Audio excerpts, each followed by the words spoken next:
It's your Bonto today, baby. It would feel like old. Try realizing it's goddamn 2025 and you're about to turn goddamn 24. Just know I'm 24, smile to the world I'm in. And it sucks and it's scary because you're an artist, not an artist. An artist. I might have autism. And with that might autism, I want to make this year the year of Revenge.0. Because the main protagonist of Revenge.0 is 24. I'm gonna be 24. And like in a perfect year, I would completely overhaul Revenge.0 and make it like more accessible through Instagram and stuff like that. And then at the end of the year, when I'm turning closer to 25, that's when I'd get to the pretty arc, because Tina's whole arc is about reaching an age of maturity and then her anxiety about not being able to achieve her dream anymore. If she can't succeed this year, it'll all be for nothing. Well, not this year, but that year. But I don't think I'll have enough luck for things to go that perfectly. And I don't think my stakes are that high either. Just like hers weren't. That's just because it's all made up. All these marks of maturity, all these ages that we put a cap on ourselves to, that we want to do stuff before and two and all that, you know, limits of what you can and can't do at a certain age. For a while, I feel like all of our like mainstream icons or whatever were just getting younger and younger, and we all felt like we had to do certain things before a certain point when there was no barrier like that before. But I think we're starting to get back to the point where like most of the guys we look up to are like 25 plus. And I think we misconstrued the idea that these guys are masters at a young age when in truth they're really prodigal at best. Rest easy, but I don't think XXXTentacion reached his actual peak or even got close to it. If you look at like Tyler the Creator, he blew up at like 18, 19, and he had good works then, kind of. I really enjoy Bastard and Wolf to this day, but his most perfect work is stuff that came out closer to his 30, Chromacopia and Boy. Even though I enjoy Call Me If You Get Lost a little bit less and Igor a little bit less, still think you can't deny how perfect the production is, and I can't not acknowledge that the production he does himself is really good, even if some songs are a bit samey or if they don't have much long-term appeal. In fact, music and sometimes contemporary art, I think, are the only two fields where people under 25 are the ones that are like at the top and prominent and important, really. I can't name a single really successful, important director under 30, right? The lead designers in fashion are over 30 and sometimes start at like 50. Shit just takes time, and that should be the point of this video. But I talk like a jackass, so let's reel it back a little bit. I wanted to focus on Revenge.0 because 24 is an important age to the story, but it probably isn't viable. Instead, we have a lot of cleanup work to do with directors, that being directors Nightfall, any other directors for filler. I want to do, obviously, the True Victor Saga, finish that up. There's Super, there's Directors Origins 3, Directors Royal, and then also the True Directors 4. All of which I want to re-release in a more cohesive manner as soon as possible. Just so you know, it's kind of messy, I know. And it's hard to say it's new because it's been around, the concept's been around for a year at this point, but I have a new IP called The Last Day, which is a project that I made around the time of the passing of my friend, which deals a lot with suicide and deaths a lot. So I've also been invested in a lot of horror, spirit type stuff too. I've been looking at the works of Junji Ito and Bleach. So I'm kind of fired up, I ain't gonna lie, but still gotta trudge through the director's slot first. Man, Digital Love Saga deserves like some treatment. It deserves a remaster, at least a Survivor series. I gotta what I want to do is actually like condense the original Love Saga, right, into a remastered, small, more digestible piece.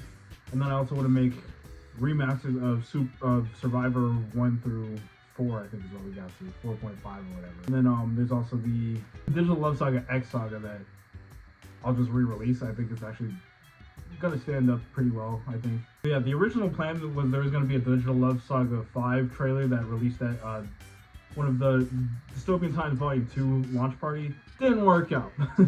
So I'm kind of just sitting on that, and it was kind of like a cheaply thrown together version anyway that I just wanted to get out before that like one-time event where I'm on stage for like 5 minutes or whatever, right? When all the remastering is complete, I want to just drop that trailer finally, because I had voice actors and people that were like really invested and really hyped to like finally see it. But yeah, we gotta get that done soon, whenever that is. And Digital Love Saga was actually supposed to be like my flagship franchise series, whatever you want to call it, while Revenge.0 was more for the hardcore audience.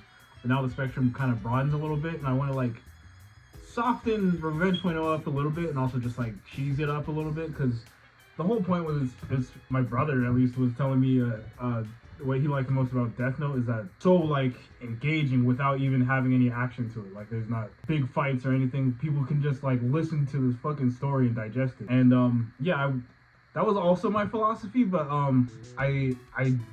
I've recently like reread Dragon Ball and Dragon Ball Super and Naruto and One Piece, and I'm getting a little bit of a love for the action more. It was just kind of like me being edgy, like how Tyler the Creator didn't sample for a while because he thought everyone else was sampling, you know, like just stupid shit like that. So yeah, when Revenge.0 comes back, it'll be a little bit less character driven and just like talky and emotional, right?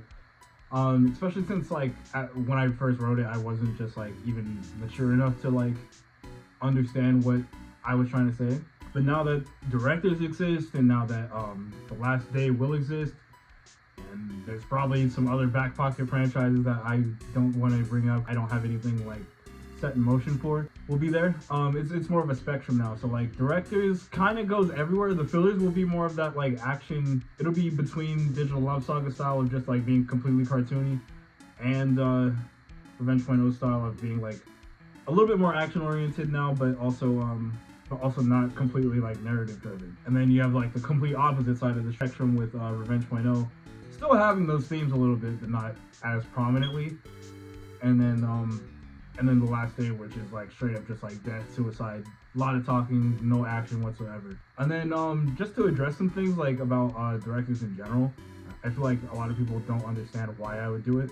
I was going through a lot of like medical problems at the time when I released it, so I wanted like at least some like small memoirs of events that weren't even documented really, because like I don't think people would, like the public would know about the Farter scoop unless I talked about it, right? So there's that. Also, like now what I'm liking about it is like it's just practice, right? So like it doesn't fucking really have to matter, but like, I think you could really jump in if you really wanted to. I don't really care about continuity too much. Well, it has continuity, but I don't care that much. But with all these like filler episodes and stuff like that, it gives me practice so I could like actually make some action sequences and shit like that and have it released as my own work. Because if you don't know that I've been doing stuff in the background for other people for a while, none of it really came to fruition, but it still took up a lot of my fucking years. 2023, I was basically gone and I had to rebuild my base. But yeah, it's been really cool to be able to just like explore different life lessons I'm learning and stuff like that, like, and then make it like a meaningful way with also just like some pre-existing characters and lore and stuff like that. Like I feel like one of the problems with Revenge.0 is like I'm really big into world building and stuff like that. So like, and then I'm also really big into like the character dynamics and everything like that. But like, it's just too overwhelming when you're trying to do all of it at once. Where directors are just fucking real life. So I could just talk about like fucking going to Walmart or some shit. I can talk about stuff that already exists. I can create a character like Nightfall will have Chili Dog and Mustaldo and the other jackasses, right? But there's so much versatility because like the more canon stuff, I'm taking a story that already exists because it's just fucking real life. God made it, and just making it pop, making it into a proper story that's told a certain way, and then also focusing on the lesson rather than just events happening, you know? But enough rambling. But it's my birthday, so I get to ramble a little bit here and there, a little bit here and there. But yeah, I don't really have much to give you. So thank you for believing in the Joe Bonto 2025. I'm 24. Fuck yeah. Let's get funky!